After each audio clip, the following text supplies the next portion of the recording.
تعلیم کے مسائل اور ان کے حل کی بات آتی ہے تو ہم سب کو لگتا ہے کہ ہم سے زیادہ بہتر تعلیم کے مسائل کو کوئی نہیں سمجھتا۔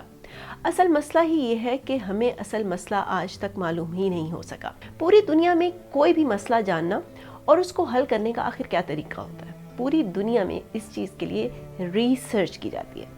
ہمارے ملک میں ریسرچ نام کی کوئی چیز ایگزسٹ ہی نہیں کرتی، اور جہاں تک تعلیم کی بات ہے تو اس میں تو ہم نے ریسرچ کرنے کی کبھی ضرورت ہی نہیں سمجھی۔ 70 سال سے چھوٹے چھوٹے بنیادی مسائل تک ہم حل نہیں کر پائے۔ مثلا میڈیم آف انسٹرکشن کیا ہونا چاہیے، تعلیم اردو میں دی جانی چاہیے یا انگلش میں، یہ چھوٹا سا مسئلہ ہے اور اس کو ہم 70 سال گزر چکے ہیں، آج تک حل نہیں کر پائے۔ ایک حکومت آتی ہے وہ پورے اسکولوں کو انگلش میڈیم کر دیتی ہے، دوسری حکومت آتی ہے وہ سارے اسکولز کو اردو میڈیم کر دیتی ہے۔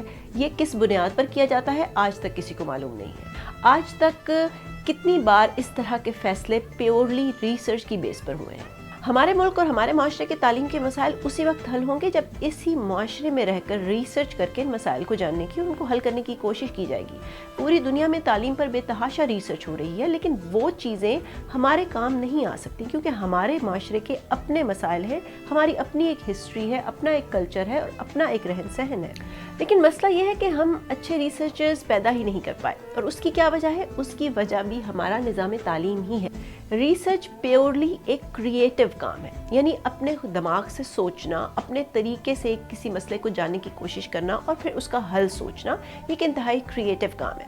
ہمارا تعلیمی نظام جس قسم کا ہے وہ تو بچوں کی، بلکہ ہمارے تعلیمی نظام کا مقصد ہی یہ ہے کہ بچوں کی تمام تر کریٹیوٹی کو ختم کر کے ان کو صرف ایک ہی کام پر لگا دیا جائے، اور وہ ہے جو کچھ کتاب میں لکھا ہوا ہے یا جو کچھ ٹیچرز نے بورڈ پر لکھ دیا ہے اس کو ایز اٹ از یاد کیا جائے اور اس کو ریپروڈیوس کر دیا جائے اور اس کو پیپر میں لکھ کر نمبر لے کر پاس ہو جایا جائے۔ اپنے دماغ سے خود سوچنا، کریٹیکل تھنکنگ کرنا، پرابلم سالونگ سکلز کریٹ کرنا، یہ ہمارے تعلیم کا حصہ ہے ہی نہیں۔ ہمارا جو میٹرک سسٹم ہے وہ اتنا زیادہ رٹا بیس ہے، اور کسی زمانے میں تو خیر بڑی مشکل سے بچے نمبر لیا کرتے تھے، لیکن آج کل جس طرح بچے 99% تک نمبر لے رہے ہیں اس سے ہی آپ کو اندازہ ہو جانا چاہیے کہ اس سسٹم کو بچے بھی سمجھ چکے ہیں کہ آخر کیسے اس سسٹم میں نمبر لینے ہیں، اور اس کا بہترین طریقہ ہے رٹے مارنا۔ اب problem solving, critical thinking, creative writing کی طرف تو بچے تب آئے نا جب ان کو پتہ چلے گا کہ اس کا بھی کوئی فائدہ ہے اور اس کا بھی کوئی انسینٹو ہے۔ بچے صرف وہی کرتے ہیں جس سے ان کو نمبر ملے۔ ہم اس وقت تک اچھے ریسرچرز پروڈیوس نہیں کر سکتے جب تک ہم اپنے بچوں میں کریٹیوٹی نہ پیدا کریں۔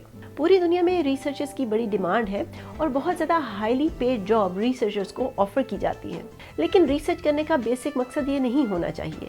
ریسرچ کرنے کا بیسک مقصد اپنے معاشرے میں بہتری لانا ہونا چاہیے۔ اس کے علاوہ بھی ہمارے ہاں جو بچے گریجویٹ بن کے نکل رہے ہیں اور ماسٹرز کر کے نکل رہے ہیں ان کو ریسرچ کی الف بے بھی نہیں پتہ۔ ہمارے ملک میں جو یونیورسٹیز ایجوکیشن سے ریلیٹڈ کام کر رہی ہیں ان کو خاص طور پر اس چیز کے لیے باؤنڈ کرنا چاہیے کہ گریجویشن کی ڈگری یعنی بی ایڈ اور ایم ایڈ کی ڈگری اس وقت تک لوگوں کو نہ دی جائے جب تک ان کو بیسک ریسرچ نہ سکھا دی جائے۔ اس کے علاوہ جب کالج یا یونیورسٹی ایجوکیشن کو بہتر کرنے کی بات آتی ہے تو ہماری حکومتوں کا تمام تر فوکس یونیورسٹی اور کالج ایجوکیشن پر ہو جاتا ہے، لیکن حقیقت یہ ہے کہ کالج اور یونیورسٹی کی ایجوکیشن بھی اس وقت تک بہتر نہیں بنائی جا سکتی جب تک آپ اپنی بنیادی تعلیم کو بہتر نہیں کر لیں گے۔ جب آپ چھوٹے لیول سے بچوں کو رٹے مار مار کر اوپر کے لیول پر بھیجیں گے تو آخر کالج اور یونیورسٹی میں ایسا کیا جادو ہو جائے گا کہ وہ بچے کریٹیو تھنکنگ کرنے لگیں گے اور پرابلم سالونگ سکل سیکھ جائیں گے۔ تعلیم کا مقصد بچوں کو خود سے سوچنے کی صلاحیت پیدا کرنا، ان میں تجسس پیدا کرنا، ان کو مسائل کا حل جاننے کے لیے انکریج کرنا ہونا چاہیے۔ لکھی لکھائی چیز کے رٹے مار لینے سے کوئی تبدیلی اس معاشرے میں نہیں آئے گی۔ اگر آپ بھی تعلیم کے نظام میں بہتری لانے کے خواہش مند ہیں تو ہمارے چینل کو ضرور سبسکرائب کریں۔ دیکھتے رہیے اولڈ اسکول۔